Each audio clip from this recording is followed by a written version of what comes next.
I walked into that office on a Tuesday morning like I always did, carrying my coffee from the corner cafe, completely unaware that my entire career trajectory was about to shift in a way that would change everything. The building was already buzzing with activity. Interns were scattered throughout the open floor plan, filing documents, answering phones, and trying to look busy while barely understanding what they were actually supposed to be doing. I had worked my way up through this company for nearly 20 years. Not the kind of worked my way up that sounds good in motivational speeches. The real kind, where you show up early, stay late, fix other people's mistakes, and watch younger people get promoted while you keep your head down and do the work that actually matters. My name is David.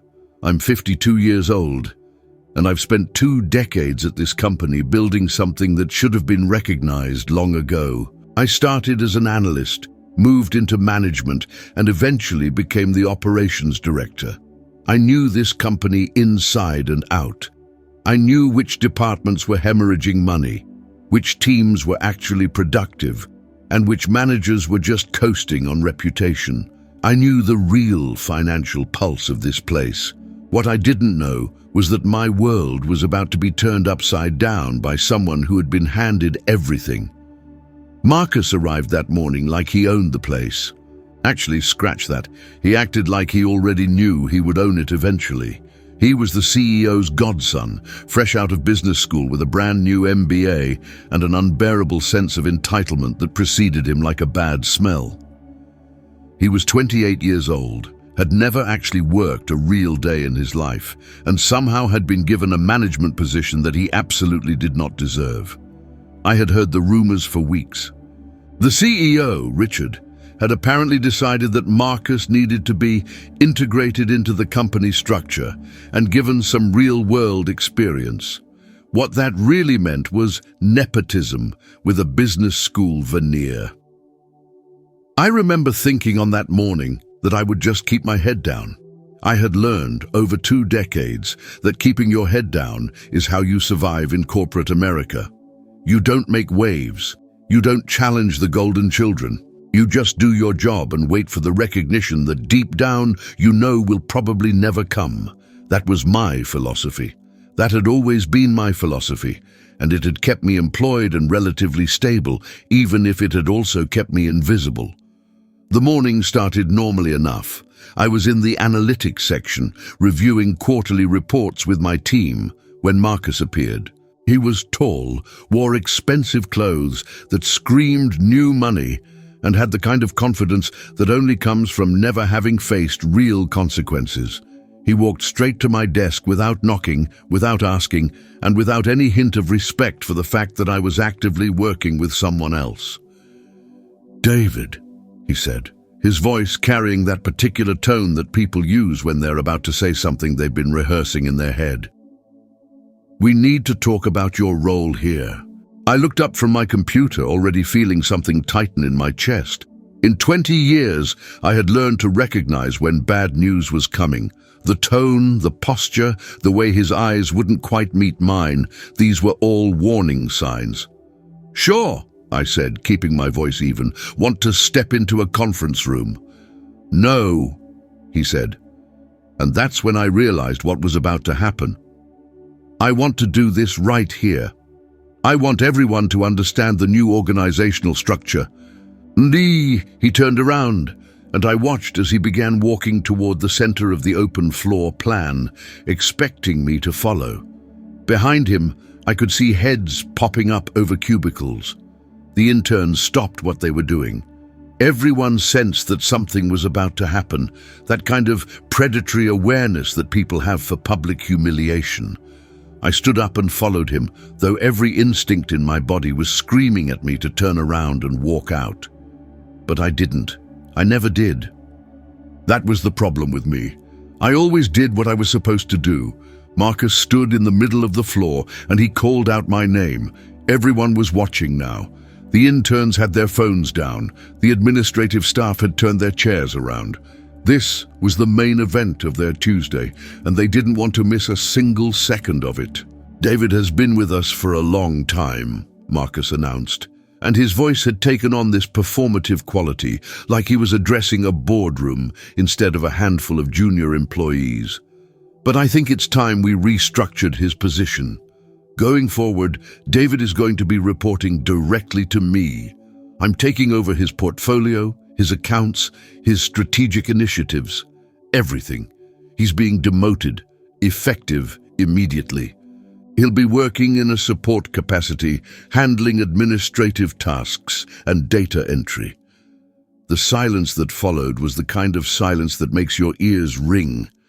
I could feel the blood moving in my body, could feel my heart rate accelerating, could feel the heat creeping up my neck. But I didn't say anything. I didn't yell. I didn't defend myself. I just stood there, feeling the weight of 2 decades of invisible work suddenly become visible only in the moment of its dismissal. "He reports to me now, understood?" Marcus said, and he was looking around the room at the interns, establishing his authority, making sure that everyone understood the new pecking order.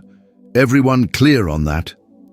There were nods, uncertain, uncomfortable nods, but nods nonetheless. People always nod when they sense power shifting, even when the power being displayed is completely undeserved. I don't remember walking back to my desk. I remember one of the junior analysts, muttering an apology as I passed. I remember sitting down and staring at my computer screen, watching the cursor blink, blinking along with it like I was in some kind of trance. And then I remember opening an email that HR had sent out the week before about new badge protocols. They had already printed my new badge. It was sitting in a manila envelope on my desk, and I hadn't even noticed it until that moment. The badge had my name on it, but the title had changed. Where Operations Director used to be, it now said Administrative Support. Below that was a new office location, a different floor, a different world entirely. I picked up that badge with the kind of slow deliberation that comes from making a decision you know you're going to regret. I looked at it for a long moment, then I slid it into my pocket. I didn't make a scene. I didn't cry. I didn't throw my resignation on Marcus's desk. I just accepted it because that's what I had been trained to do over 2 decades of invisibility. What I didn't know was that the universe had a different plan. What I didn't know was that my silence, my acceptance, my decision to stay calm and not make waves, that was all about to change everything. Because there were things about this company, about my ownership stake in it, about my real power and my real position that Marcus didn't know. Things that were about to become very, very apparent. That Tuesday morning was the last day anyone in that office would ever treat me like I was invisible. The week that followed was designed to be humiliating. I knew that. Marcus was being deliberate about it, making sure that I felt the weight of my new status change with every single task. He would email me in the morning with lists of things he needed done, filing reports, organizing his calendar, getting his coffee exactly the way he liked it with 1 pummel of vanilla syrup and an extra shot of espresso. I did all of it without complaint. I got his coffee, I organized his schedule. I watched as he took credit for projects that I had conceptualized and developed over months of careful work. By Thursday, one of the younger analysts named Sarah pulled me aside in the bathroom. She looked around to make sure no one else was there. Then she leaned against the sink and shook her head. "This isn't right," she said quietly. "What he's doing to you isn't right. Everyone knows those projects were yours. Everyone in this department knows that you're the one who actually understands how this company works." I appreciated the sentiment, I really did. But I also knew that Sarah was early in her career, and I didn't want her to jeopardize her position by standing up for me. That's what happens in corporate environments. The strong eat the weak, the connected advance, and people like me, people who have actually built something real, just fade into the background. "It's fine," I told her. And I meant it in the way that I had learned to mean it over 2 decades. By fine, I meant this is just how things are. By fine, I meant I've accepted this reality. By fine, I meant don't worry about me because I am already a ghost. On Friday morning, I received an email from the legal department. The subject line was vague. Shareholder update meeting, please advise. I almost deleted it without reading it, but something made me open it. Maybe it was instinct. Maybe it was the part of me that remembered who I actually was before I learned to be invisible. The email was brief. It was informing me that there was a scheduled shareholder meeting at 3 o'clock that afternoon, and all major shareholders were required to attend. It was marked with a small note that said, "Your presence is mandatory. Legal requirements." I stared at that email for a long moment. Shareholder. The word felt strange in my head, like it belonged to someone else entirely. But it didn't belong to someone else. It belonged to me. It had always belonged to me. 20 years ago, when I first started at this company, I had made a decision that nobody else knew about. The company was struggling, and I believed in what we were doing. The CEO at the time, not Richard but his predecessor, had offered me a choice. I could take a smaller salary, or I could take stock options. I had taken the stock options. I had taken every single option I was offered, every bonus that came with equity, every profit-sharing opportunity. I had reinvested my bonuses into the company. I had watched as the company grew, and I had grown with it, silently, invisibly, until I had accumulated something that most people didn't even know was possible for someone like me. I owned 6.3% of the company. It wasn't a controlling interest, but it was significant. It was real. It made me a major shareholder. And I had never told anyone, not because I was trying to hide it, but because I had convinced myself that it didn't matter.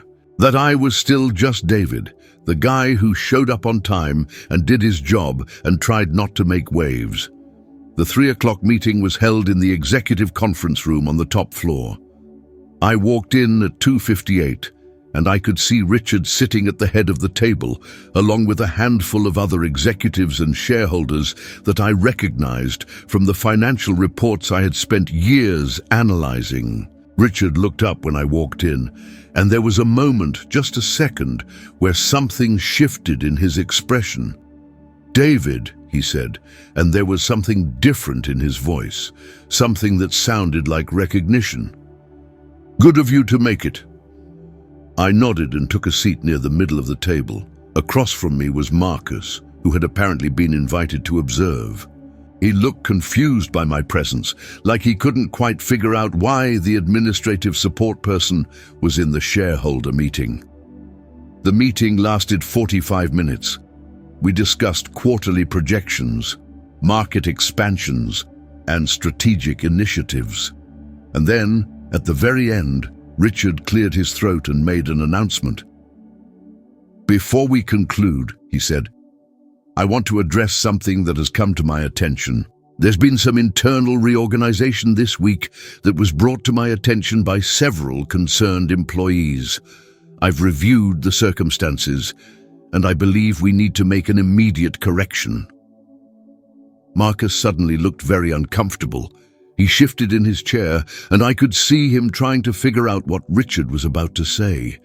"David," Richard continued, looking directly at me, "I sincerely apologize for the unprofessional manner in which your position was handled. That was inappropriate and does not reflect the values of this organization. Your tenure here, your contributions, your understanding of our operations, all of that has been invaluable. The reorganization that was implemented should never have happened without proper consultation and due process." I felt something shift in my chest, but I didn't say anything yet.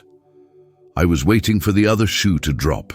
"Effective immediately," Richard said, "you're being restored to your position as operations director with a retroactive pay adjustment for this week and a formal apology from the individual who initiated the demotion.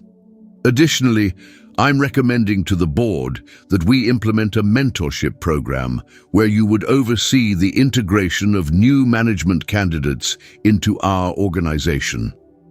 He paused, and then he added, "I'm also aware of your shareholder status, David, and I think it's time that you played a more active role in the strategic direction of this company.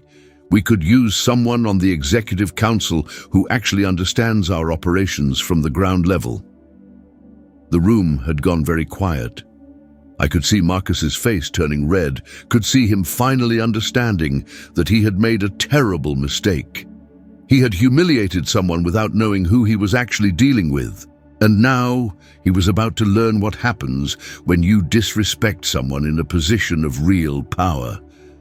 After the meeting ended, I walked out of that conference room, and I felt something I hadn't felt in 20 years. I felt seen. I felt recognized. I felt like my 2 decades of invisible work had finally been acknowledged. But here's the thing about recognition that comes too late. It doesn't erase the feeling of invisibility. It doesn't undo the years of being overlooked.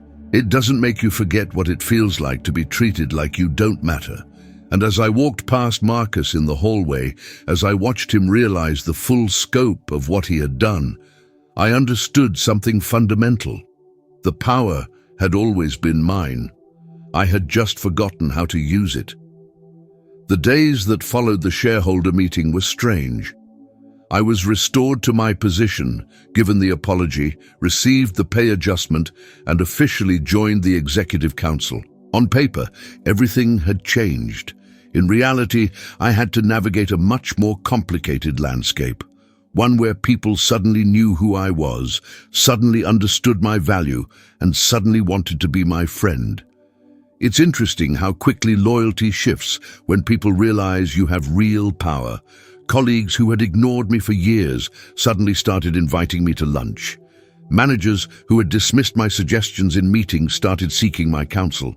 Richard himself began having weekly one-on-ones with me, asking for my perspective on everything from departmental efficiency to market positioning.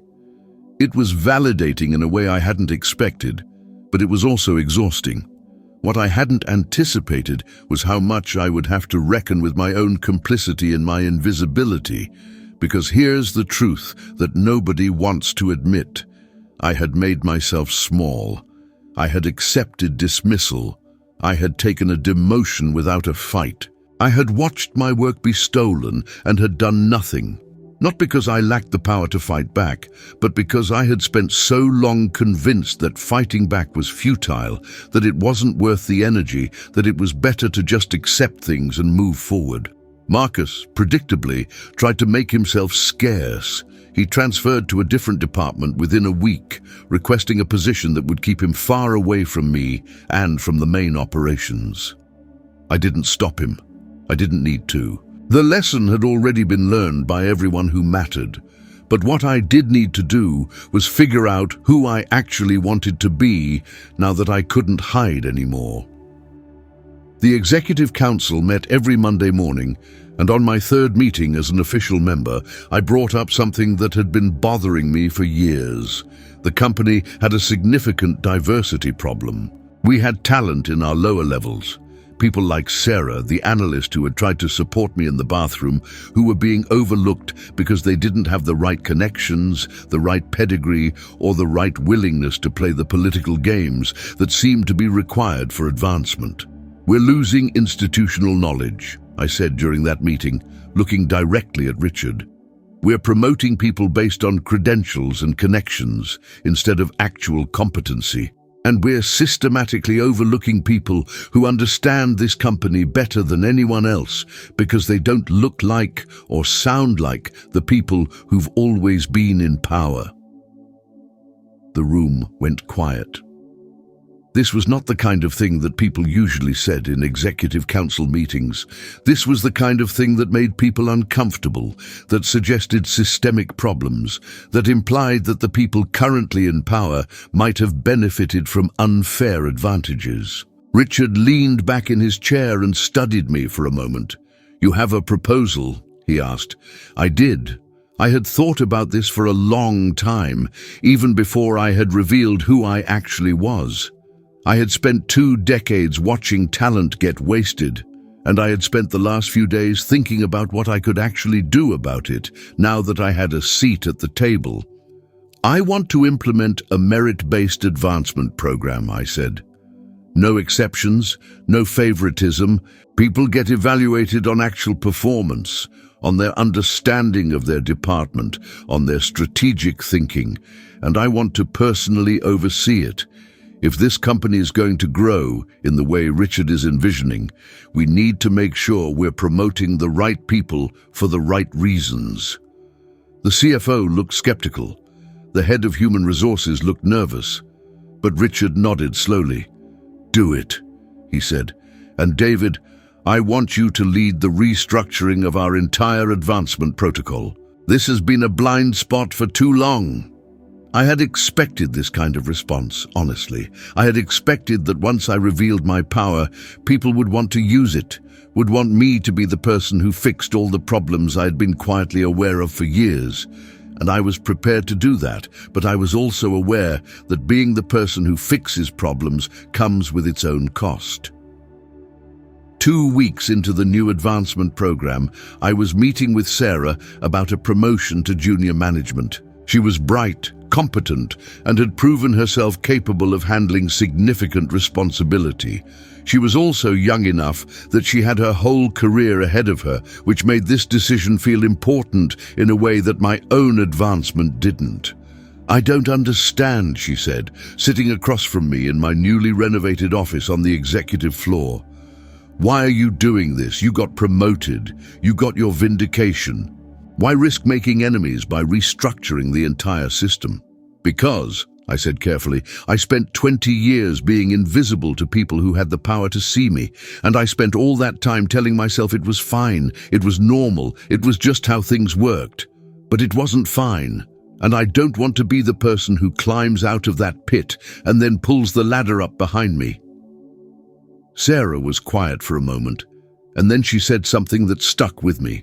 "My dad tried to tell me that office politics were just about kissing the right ass and being in the right place at the right time. But watching what you're doing, I think maybe it's about deciding what kind of person you want to be when you finally get the chance to be someone." She was right, and that realization crystallized something for me that I had been struggling with since the shareholder meeting. The truth is, getting power doesn't feel the way you think it's going to feel. You imagine that the moment you're finally recognized, the moment you finally win, you're going to feel vindicated and whole and complete. But what actually happens is, you realize that the game itself was rigged, and winning doesn't change that. It just means you get to decide whether you're going to keep playing by the same rules or whether you're going to try to change them. About a month after I joined the Executive Council, I got a call from Richard asking me to meet him in his office before the Monday morning meeting. I went up to the executive level, and he was sitting at his desk with his door closed, which was unusual. He gestured for me to sit down. "I wanted to talk to you privately," he said, "about something that's been on my mind since you revealed your shareholding." I waited. I had learned over my tenure at this company that sometimes the best thing to do in a corporate conversation is just to wait and let the other person fill the silence. "Marcus's father reached out to me," Richard continued. "He's upset about what happened to his son. He's threatening legal action, saying that Marcus was being set up to fail, that the demotion was orchestrated to embarrass him." "Was it?" I asked. "No," Richard said firmly. "Marcus made his own choices. He decided to humiliate you without understanding who he was dealing with. That's not something I orchestrated, and that's not something I'm responsible for. But it does complicate things." I understood what he was saying. Marcus's family had money and connections. They could make problems if they decided to, and Richard was letting me know that there might be pressure to smooth things over, to keep the peace, to maybe undo some of what had happened. "What do you want me to do?" I asked. "I want to know what you want," Richard said. "You have power now, David. You have leverage. You can choose how you want this to end." It would have been easy to say that I wanted Marcus gone completely, that I wanted him fired and blacklisted and made an example of. It would have been easy to use the power I had finally gained to punish someone who had disrespected me. That's what a lot of people would do. That's what the version of me that had been invisible for 20 years might have wanted to do. But I had spent the last month thinking about what kind of person I wanted to be, and I didn't want to be the kind of person who weaponized power for revenge. "I want him transferred," I said, "permanently to a position where he can't do real damage. And I want him to understand why that's happening. Not as a punishment, but as a consequence. He needs to learn that actions have outcomes, and that treating people poorly because you think they're beneath you has real costs." Richard nodded slowly. "That's generous," he said. "It's not generous," I replied. "It's just the only way I can live with myself." The conversation with Marcus came a week later. I requested that he meet me in one of the neutral conference rooms on the middle floors. He came in looking nervous, probably expecting me to fire him or humiliate him the way he had tried to humiliate me. "I'm offering you a choice," I said without preamble. "You can either resign from your current position and take a transfer to our Denver office, where you'll work in business development with a significant salary reduction, or I can recommend that you be terminated for cause based on your mishandling of personnel and breach of professional conduct." Marcus's face went pale. "My father won't accept—" "Your father's acceptance is irrelevant," I interrupted. "You made a choice. This is the consequence. You can take the transfer, keep your job, and rebuild your career in a different market. Or you can fight it, and I will destroy your professional reputation so thoroughly that no company in this industry will touch you. That's not a threat, Marcus. That's just the reality of what I can do if I choose to." He took the transfer. He left for Denver the following month, and as far as I know, he learned absolutely nothing from the experience. But that wasn't really my responsibility. I had done what I could do, which was to respond with consequences that were severe but not vindictive, firm but not cruel. What happened after that was the real shift. The company continued to grow. The new advancement program started producing better leaders at every level. And I discovered something about myself that I had forgotten during 20 years of invisibility. I was actually good at this. I was good at seeing talent. I was good at understanding people. I was good at making decisions that benefited the organization while also maintaining ethical standards. And I was good at being seen. By the end of that quarter, our productivity metrics had improved by 23%, employee retention had increased by 18%, and the company was moving in a direction that felt sustainable and healthy for the first time in years.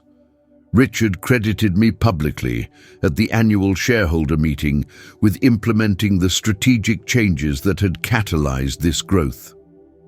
"David," he said, standing in front of the entire shareholder base, "you've shown us what it looks like to lead with integrity. You've shown us that power means something different when it's used to lift people up instead of tear them down. Thank you for that." The applause that followed was loud and genuine, and sitting there in that room, finally acknowledged, finally visible, finally recognized for the work I had done for 2 decades, I felt something shift inside me. Not vindication exactly, not revenge, not even satisfaction in the traditional sense. What I felt was peace, the kind of peace that comes from knowing that you handled a moment of real power in a way that aligned with your values. I had been given an opportunity to hurt someone who had hurt me, and I had chosen not to. I had been given an opportunity to hoard power and use it for personal gain, and I had chosen to distribute it instead. I had been given an opportunity to make people who had ignored me pay for their indifference, and I had chosen to focus on building something better instead. That's the real victory, I realized. Not the title, not the salary increase, not even the public recognition. The real victory is becoming the kind of person who can handle power without letting it destroy who you are. 6 months after joining the Executive Council, I found myself in a position I had never anticipated. The board of directors approached me about becoming the Chief Operating Officer. It was a promotion that would have been unthinkable just a year earlier, a position that would have seemed impossibly out of reach. But by that point, it didn't feel shocking. It felt like the natural next step in a journey that had started with a public humiliation and ended with a fundamental reorientation of how I understood power, visibility, and my own worth. But before I accepted, I needed to have a conversation with myself about what it meant to move into that role. Being COO wasn't just about managing operations anymore. It was about representing a particular vision of leadership, about embodying a set of values that I had spent the last 6 months defining. It was about using my position to create systemic change instead of just performing the role. I thought about everything that had happened in that 6-month period. I thought about Sarah, who had been promoted to senior management and was now running an entire department with a 95% employee satisfaction rating. I thought about the dozens of other people whose careers had been redirected toward growth and opportunity because I had chosen to use my power differently than I had first been tempted to. I thought about Marcus, operating in relative obscurity in Denver, probably telling himself that he had been victimized and unfairly treated, probably completely unaware of the lesson he was supposed to learn. And I thought about myself, about the person I had been when I walked into that office on Tuesday morning, carrying my coffee, completely unaware that I was about to be humiliated. About the person I had been for 20 years before that, invisible, accepting, convinced that my work would speak for itself and that recognition would somehow come without me having to demand it. That person had been wrong. Not about his work. The work had been good, had been valuable, had mattered, but wrong about the idea that goodness and hard work are enough, that invisibility is some kind of honorable status, that keeping your head down and not making waves is a strategy that leads to anything other than more invisibility and more waves that someone else gets to make. On a Thursday evening, I sat in my new office as COO and I received a visitor. It was someone I hadn't expected to see, one of the original analysts from the day that Marcus had demoted me. His name was Thomas, and he had been someone I had barely spoken to in the years before everything changed. "I wanted to thank you," he said, sitting across from my desk, "for what you've done with the restructuring. I got promoted because of your program. I'm now managing the entire Eastern region's analytics operations." "You earned it," I said. "You were always capable. The system just didn't give you the opportunity." "Right," he said, "but you created that opportunity. You could have just taken your promotion and left everyone else to figure it out. A lot of people would have done that." I thought about that for a long moment. He was right. A lot of people would have. And there was a version of me that wanted to tell him that I had been noble and selfless and magnanimous in my choices. But that would have been a lie. "I did it," I told him honestly, "because I spent 20 years being invisible, and I didn't want to be responsible for making anyone else feel that way. I did it because I realized that power without conscience is just cruelty with better justification. And I did it because I finally understood that the only way to really win is to change the game so that winning doesn't require stepping on other people." After Thomas left, I sat alone in my office and I thought about the journey that had brought me to this moment. A year ago, I was being publicly humiliated. 6 months ago, I was being recognized as a leader. Now, I was being asked to shape the future direction of an entire company, but none of that felt as significant as the internal shift that had happened somewhere in between. The moment when I stopped being invisible, not because someone else finally saw me, but because I decided to see myself. The moment when I understood that my power had always been real, always been present, always been mine to use however I chose. The board approved my appointment as COO unanimously. The announcement was made at the next shareholder meeting. Richard stood beside me as they introduced me to the company as a whole, and he said something that I had been thinking about for months. "David represents the kind of leadership we need moving forward," Richard told the company. "He understands that real strength isn't about dominating others. Real strength is about elevating everyone around you. He's shown us that you can be fierce in protecting your principles while remaining compassionate toward the people around you. That's the kind of leader we want building this company's future." The applause that followed was different from the applause at the shareholder meeting 6 months earlier.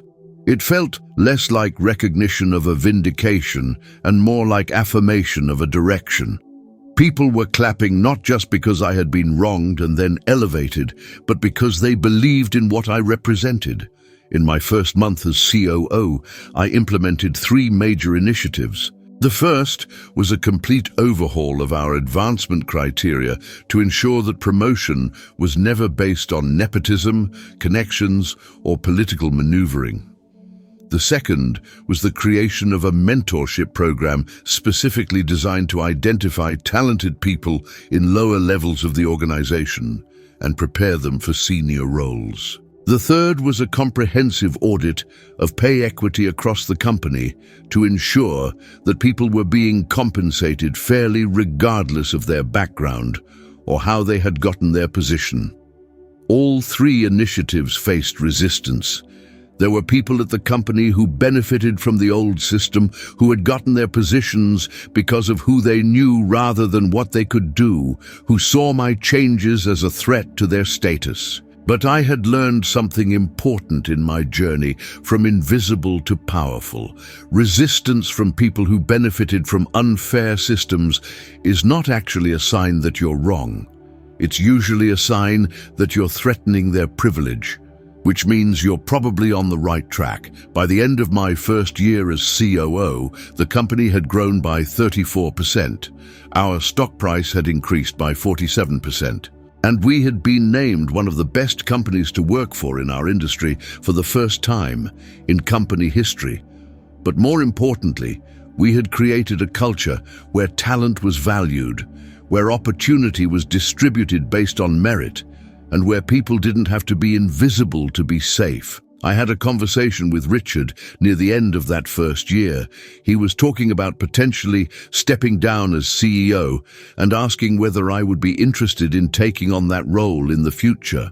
"Eventually," I said, "but I think I have some things I still want to do in this position first." What I didn't tell him was that I had learned something fundamental about myself during this entire journey. I had learned that I didn't actually need the title to feel powerful. The power was real, and it had always been real, long before anyone else acknowledged it. The title was just confirmation of something I should have known all along. That night, I went home to my apartment, and I sat on my balcony looking out at the city lights. I thought about the person I had been on that Tuesday morning when Marcus humiliated me in front of the interns. I thought about how small I had made myself, how invisible I had chosen to be, how much of my own power I had surrendered in the name of just keeping the peace and not making waves. And I realized something crucial. The moment that mattered wasn't the moment when Richard restored my position. It wasn't the moment when I was promoted to executive council. It wasn't even the moment when I became COO. The moment that mattered was the moment when I decided to stay, when I decided not to walk away from a company that had disrespected me, when I decided to use my position to change the system instead of just escape it. That was the moment when I actually won. Not because I got vindication, though I did. Not because I got power, though I did, but because I chose to use that power in a way that was consistent with who I wanted to be, and I built something that mattered, something that would last long after I was gone. The person who walked out of that shareholder meeting 6 months ago wasn't invisible anymore. But more importantly, the person who had created himself in that moment finally understood that visibility isn't something that other people give you. It's something you claim for yourself. And once you claim it, once you stop making yourself small, once you understand that your power is real and you're willing to use it responsibly, that's when everything changes. That's when you become unstoppable.